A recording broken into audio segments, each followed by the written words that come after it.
దేశవ్యాప్తంగా నెలకొన్న ఎల్నినో పరిస్థితుల నేపథ్యంలో నీటి సంరక్షణకు ప్రజలంతా భాగస్వాములు కావాలన్నారు మంత్రి సీతక్క. ప్రతి వర్షపు నీటి బొట్టును సంరక్షించడం ద్వారా భూగర్భ జలాలను పెంపొందించవచ్చని తెలిపారు.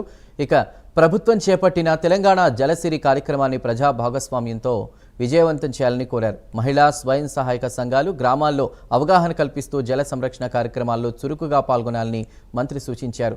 ప్రతి ఇంటికి ఇంకుడు గుంత, ప్రతి పొలానికి పంట కుంట, అదేవిధంగా ప్రతి ఊరికి ఓటకుంట నిర్మాణమే లక్ష్యంగా ముందుకు సాగాలన్నారు మంత్రి సీతక్క.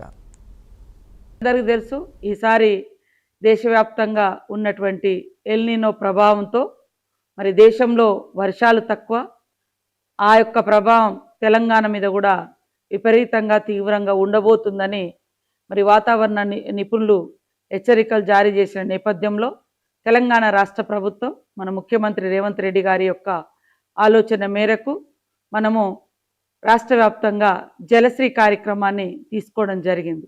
ఈ జలశ్రీ కార్యక్రమం ముఖ్యంగా పడుతున్నటువంటి ప్రతి వర్షపు నీటి బొట్టును ఒడిసిపట్టి మరి భూమిలోకి ఇంకించడం అనేది మన ముందున్నటువంటి ప్రధాన కర్తవ్యం.